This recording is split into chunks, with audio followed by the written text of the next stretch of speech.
우리가 잘 아는 성인 중에 성 어거스틴이 있습니다. 어거스틴이 교과서에 나올 정도로 유명해진 것은 그의 어머니 모니카 때문이겠죠. 어거스틴은 어릴 때부터 총명하고 똑똑했습니다. 재주도 많았고요. 글 공부도 잘하는 그런 아이였습니다. 그러나 한 가지 아쉬운 게 있었습니다. 어거스틴은 모든 것을 다 잘했습니다. 다 가지고 있었는데 딱 한 가지 없는 게 있었습니다. 그에게는 믿음이 없었습니다. 그 당시에 유행했던 사조와 그런 분위기에 따라가는 사람이었죠. 어거스틴은 방탕의 길로 나아갔습니다. 그 당시에 세상의 대부분의 사람들이 걸어갔던 세속의 길로 들어간 거죠. 바와 같은 어거스틴 그 곁에는 늘 경건한 어머니 모니카가 옆에 있었습니다. 어거스틴이 똑똑하고 공부는 잘했지만 어머니가 보기에는 아들에게 믿음이 없는 것이 가장 큰 고통이었습니다.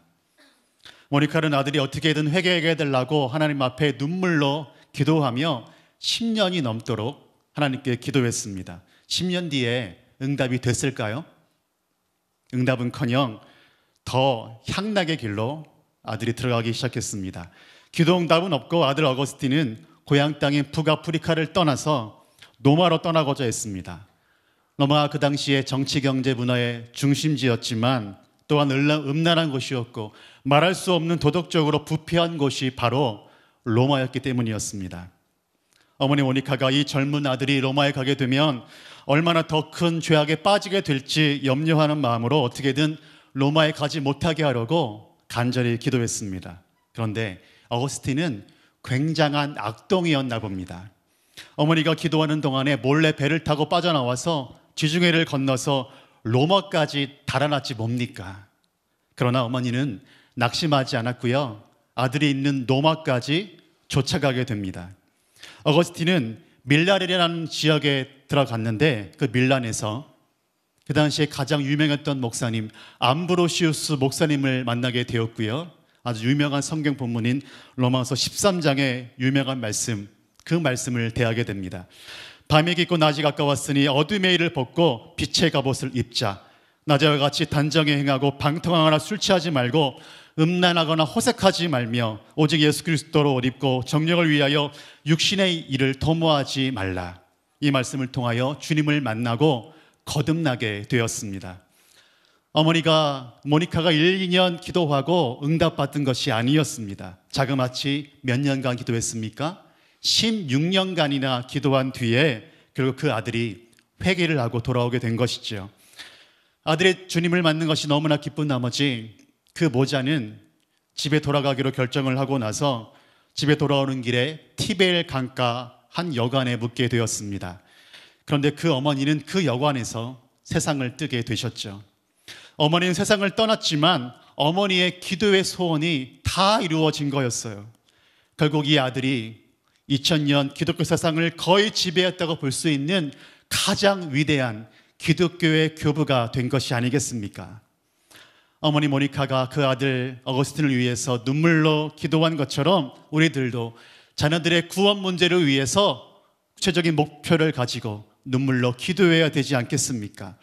하나님이 이루어 주실 것을 믿으며 확신 가운데 기도하는 것입니다. 어머니 모니카가 16년 동안이나 눈물로 기도했던 것처럼 말입니다. 오늘은 깨어서 기도하라, 깨어서 기도하라라고 하는 말씀으로 함께 은혜를 나누겠습니다.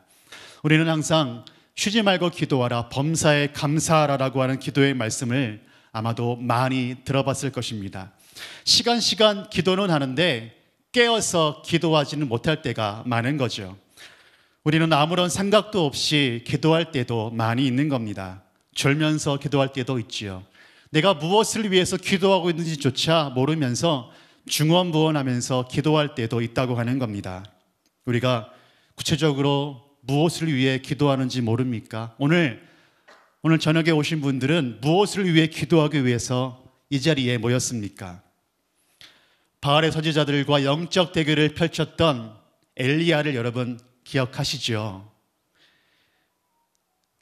바알의 선지자들은 자기 옷을 찢으며 기도하기 시작합니다. 옷을 찢으며 기도하는데 응답이 없으니까 칼로 자기 몸에 상처를 내면서 몸을 찢으면서 칼로 찢으면서 기도하기를 시작합니다. 바알의 선지자들은 기도하는 대상을 전혀 알지 못하고 기도했던 것이지요. 막연하게 중언부언하면서 기도했다고 하는 겁니다. 그러나 엘리야의 기도는 바알 선지자의 기도와 아주 달랐습니다. 이 엘리야는 기도의 실체이신, 기도를 들어주시는 하나님을 바로 알았고요. 주님을 정확히 알고 확신 가운데 기도하기 시작했습니다. 그리고 바알 선지자들과 영적인 대결에서 승리할 수 있었던 거죠. 엘리야는 갈멜산에서 영적으로 승리한 뒤에 바로 또 기도하기 시작합니다. 끈질긴 기도에 들어가요. 7번이나 가랑이에 머리를 집어넣고는 처절한 모습으로 기도하는 엘리야를 보게 되는 거죠. 엘리야는 7번이나 동일하게 기도를 계속해서 해나갑니다. 끈질긴 기도가 응답될 때까지 엘리야는 기도를 계속 드리고 있는 겁니다. 오늘 수요 성령 집회, 수요 저녁 성령 집회에 오신 분들도 끈질기게 기도하다가 엘리야가 하나님 만난 것처럼 하나님을 다 만나시기를 바라겠습니다. 엘리야가 갈멜산에서 승리했는데도 불구하고 또 계속해서 기도한 이유가 무엇이었겠습니까? 왜 그렇게 더 기도했을까요? 엘리야는 비를 기대했습니다. 여러분, 인디언 기후제라고 하는 책에 보면요, 인디언들이 기후제를 지나면 반드시 비가 온다고 해요. 그렇게 척박한 땅이, 그렇게 뜨겁던 대지에 인디언들만 기도하면 왜 비가 내리는 걸까요? 인디언들은요, 얘기하시네요, 비가 올 때까지 기후제를 지냅니다.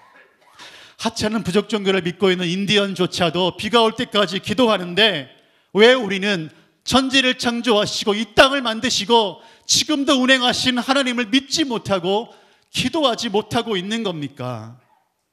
오늘 성경 말씀에 보시면 예수님이 기도하는 모습이 나오고 있습니다. 39절에 보시면 예수님은 밖에 나가셔서 습관을 따라 나가셔서 기도하고 있는 겁니다. 예수님은 나가서 기도하셨습니다. 그냥 편안하게 집에 앉아서 기도하고 있는 게 아니죠. 때론 눕고 싶지만, 쉬고 싶지만 예수님도 나가서 기도하셨다고 하는 겁니다. 제가 예전에 교육전도사를 처음 했던 일이 기억이 납니다. 제가 인천에서 교육전도사를 처음 시작했거든요. 신학대학원을 다니면서 평일날에는 열심히 공부하고 주말에는 또 교회 사역을 했었지요. 평일날에는 학교에서 열심히 공부를 했었고요. 그 신학교가 광나루 워커힐 옆에 있었거든요. 그런데 제가 사역했던 교회는 인천에 있었습니다. 그런데 인천에 가려면 주황역까지 가야 되는데 지하철을 타고 자그마치 꼬박 2시간을 가야 되는 겁니다. 그리고 지하철에서 교회가 가까우면 좋은데 지하철에서 마을버스를 타고 1시간을 더 들어가야 교회가 나오는 겁니다. 인천인데요, 꼭 시골 같았습니다. 소도 울고 그런 곳이었거든요. 그래서 정말 가기 싫을 때도 많이 있었습니다. 가지 말까 했는데 제가 심야기도회 찬양인도를 하고 있었거든요. 그래서 안 갈 수가 없었습니다. 그런데 어떨 때는 정말 가기 싫을 때가 있었습니다. 집에서 눕고 아니면 다른 교회 갈까? 그런 마음이 굴뚝 같던 적이 있었습니다. 그런데 정말 가기 싫을 때 심야기도회를 준비하고 금요 심야기도회를 준비하고 찬양할 때 성령의 기름 부으심이 부어졌고요. 그때 정말 기도가 잘 됐던 일을 저는 지금도 기억합니다. 두 번째로 예수님은 습관을 따라 기도하셨습니다. 기도는 습관입니다. 기도의 시간이 되면 여김없이 우리 주님께서는 감람산에 나아가셨습니다. 여러분의 감람산은 어디입니까? 나의 감람산은 어디입니까? 우리의 감람산은 어디입니까? 41절에 보면 주님은 제자들을 떠나서 돌 덜진 만큼 가서 기도하셨다고 말씀하고 있습니다. 마태복음과 마가복음에서는 동일한 본문이 기록되어 있는데요, 주님은 베드로와 야고보와 요한을 떠나서 조금 떨어진 곳에 가셔서 기도하셨다라고 말씀하고 있습니다. 주님은 제자들과 약간 떨어진 곳에서 기도하고 계셨죠. 아마도 주님의 기도 소리가 제자들의 귓가에 들려왔을 겁니다. 기도 내용을 들었기 때문에 성경 내용을 기록할 수가 있었겠죠. 제자들은 주님이 간절하게 기도하는 소리를 들을 수가 있었던 겁니다. 42절에 나오는 예수님의 그 기도의 내용은 인간적으로 보면 정말 고뇌와 슬픔의 극치를 이루는 그러한 기도의 내용입니다. 예수님은 죽음의 쓴 잔을 가져가 주시기를 기도하고 있는 거죠. 이르시되 아버지여, 만일 아버지의 뜻이거든 이 잔을 내게서 옮기시옵소서. 그러나 내 원대로 마옵시고 아버지의 원대로 되기를 원하나이다. 세 번째로, 십자가의 고난을 앞둔 예수님의 기도는 실로 처절한 자기와의 싸움이었습니다. 그러나 예수님은 그 고난을 피할 수도 있었는데 고난을 절대로 피하지 않으셨습니다. 그리고 예수님도 철저하게 자신과의 싸움에서 승리하셨다고 하는 것이죠. 우리도 피하고 싶은 그런 때가 있을 겁니다. 이것만큼은 피하고 싶은 때가 있을 거라고 하는 겁니다.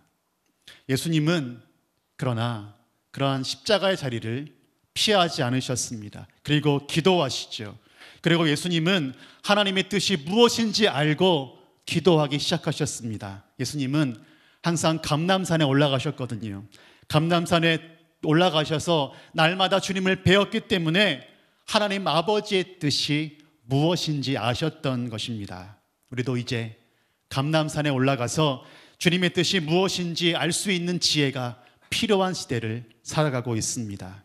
우리에게도, 여러분과 저에게도 감람산이 필요합니다. 나는 정말 죽기보다 싫은 것이 내 앞에 있을지라도 감람산에 올라가서 주님의 뜻이라면 할 수 있는 믿음이 여러분과 저에게 있어야 할 줄로 믿습니다.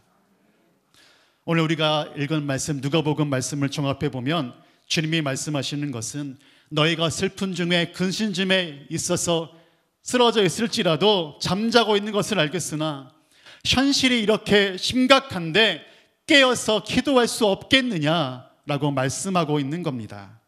예수님은 제자들과 동일한 슬픔과 고뇌 속에 있었습니다. 그러나 예수님의 슬픔과 고뇌는 어떻게 하면 하나님의 뜻을 이루어 드릴 수가 하는 데서 나오는 정말 하나님의 놀라운 계획과 뜻이었습니다. 그러나 제자들이 빠져있던 슬픔과 고뇌는 단순히 두려움과 절망감에서 나오는 인간적인 세상적인 근심이었습니다.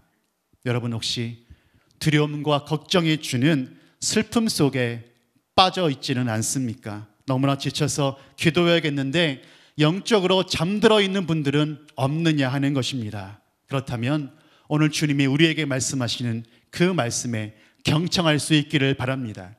어찌하여 자느냐? 시험에 들지 않게 일어나 기도해라. 여러분, 잠자는 영혼이 있걸랑 영혼을 깨어 기도할 수 있기를 바랍니다. 주님은 하나님의 뜻을 이루어내기 위해 하셔서 땀방울이 핏방울이 될 정도로 아주 간절하게 생명을 걸고 기도하고 계십니다. 우리 중에는 이렇게 얘기할 수도 있겠죠. 내가 뭐가 아쉬워서 처절하게 생명 걸고 기도해야 되는가? 그러면 하나님의 아들이신 우리 예수님께서 뭐가 아쉬워서 생명 걸고 기도했겠습니까? 저와 여러분을 위해서 십자가에 달려 돌아가시기 위해서 예수님이 처절하게 생명 걸고 기도한 것이 아니겠습니까? 하나님께서 우리에게, 우리의 영혼에게 이 시간 말씀하고 있습니다. 어찌하여 자느냐? 시험에 들지 않게 깨어 기도해라. 오늘 주님이 우리에게 주시는 말씀을 강하게 붙잡고 예수님처럼 간절하게 기도함으로 말미암아 내 뜻이 아니라 하나님의 뜻을 이루어 드리는, 하나님의 뜻이 이루어지는 복된 날, 복된 저녁 시간 되시기를 간절히 축원합니다. 기도하겠습니다. 사랑이 많으신 하나님 아버지, 우리가 이 땅을 사랑하며 여전히 고통 속에 힘들어하고 방황하는 교우들이 많이 있습니다. 아무리 힘들어도, 아무리 고통스러워도 깨어 기도할 수 있는 은혜를 경험하게 하여 주옵소서. 이 시간 성령의 기름을 부어주셔서 우리를 감싸고 있는 모든 걱정과 두려움을 몰아내 주시고 하나님을 간절히 찾고 만날 수 있도록 도와주옵소서. 하나님, 주님의 크신 능력을 부어주시어서 하나님의 뜻을 이루는 귀한 시간이 되게 하여 주옵소서. 예수님의 이름으로 기도합니다. 아멘.